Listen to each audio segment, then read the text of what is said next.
कथा प्रारंभ होने जा रही है। सुनो वीर हनुमान, आसन वाए विराजिए। तेज पुंज बलवान सियावर, रामचंद्र जी की जय। पवन सुत हनुमान जी की जय। सब लोग दिनों दिन परम आनंदित होते हुए वन में चारों ओर विचरते हैं। जैसे पहली वर्षा के जल से मेंढक और मोर मोटे हो जाते हैं, प्रसन्न होकर नाचते कूदते हैं। उर्जन नारी मगन यति प्रीति, बासर जाहि पलक समबीति। सिय सासु प्रतिवेश बनाई, सादर करहि सरिस सेवकाई। अयोध्यापुरी के पुरुष और स्त्री सभी प्रेम में अत्यंत मग्न हो रहे हैं। उनके दिन पल के समान बीत जाते हैं। जितनी सासुएं थीं उतने ही वेश रूप बनाकर सीता जी तथा सासुओं की आदर पूर्वक एक सी सेवा करती हैं। लखन मरम राम बिनु काहू, माया सब सिय माया माहू। सिय सासु सेवा बस कीनी, तिन लहि सुख सिख आशीष दीनी। श्री रामचंद्र जी के सिवा इस वेद को और किसी ने नहीं जाना।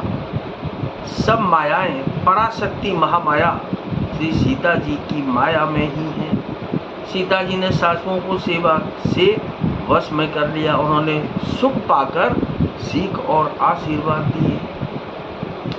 लक्ष्य सहित सरल दो भाई, कुटिल रानी पछतान अघाई।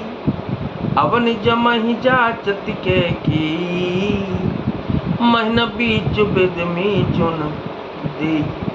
सीता जी समेत दोनों भाइयों श्री राम लक्ष्मण को सरल स्वभाव देखकर कुटिल रानी कैकेयी भरपेट पछताई।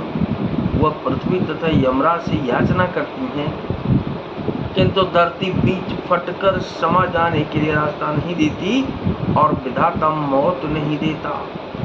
लोग कहूँ वेद विदित कवि कहि, राम विमुख थल नरक न लहि। यह संशय सबके मन माही, क्या कि राम गवन विधि अवध की नाही। लोक और वेद में प्रसिद्ध है कि कवि ज्ञानी भी कहते हैं कि जो श्री राम जी से विमुख है उन्हें नरक में भी ठौर नहीं मिलती।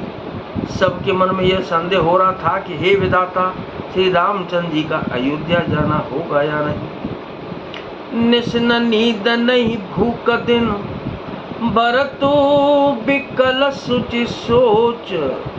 नीच कीच बिच मगन जस, मीन ही सलिल संकोच। सियावर रामचंद्र जी की जय, पवन सुत हनुमान जी की जय। भरत जी को तो न तो रात को नींद आती है न दिन में भूख ही लगती है। वे पवित्र सोच में ऐसे विकल हैं जैसे नीचे तल के कीचड़ में डूबी हुई मछली को जल की कमी से व्याकुलता होती है। किन तुम इस काल कुचाली, इति भीति जस पाकत साली। के विद होए राम अभिषेकु, मोहि अब कलत उपाउन एकु। भरत जी सोचते हैं कि माता के मिस से काल ने कुचाल की है।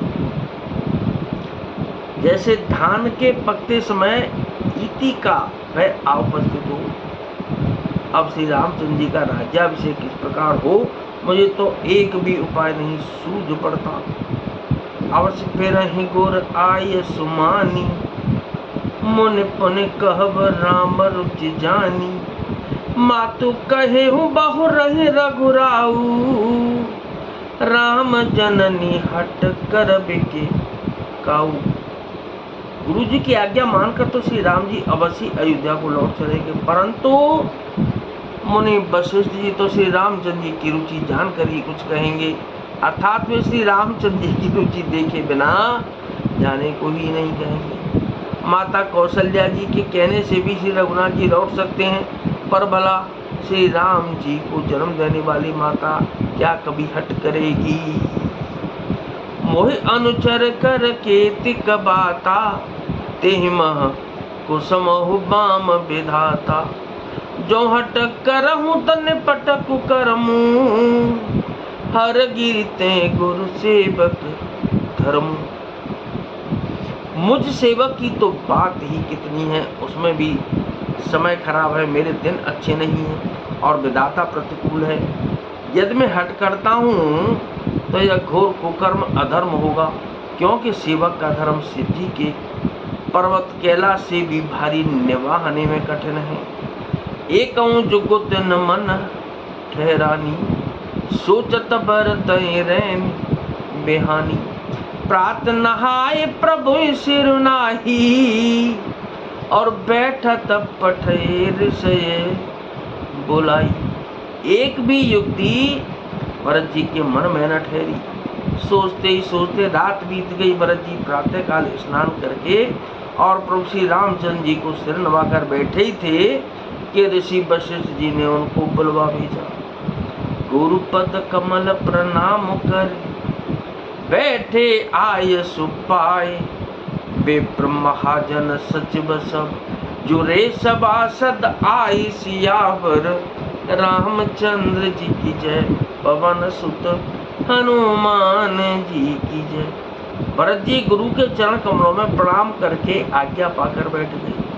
उसी समय ब्राह्मण महाजन मंत्री आदि सभी सभासद आकर जुट गए। तो कथा विसर्जन हो तु है, विदा हो हनुमान।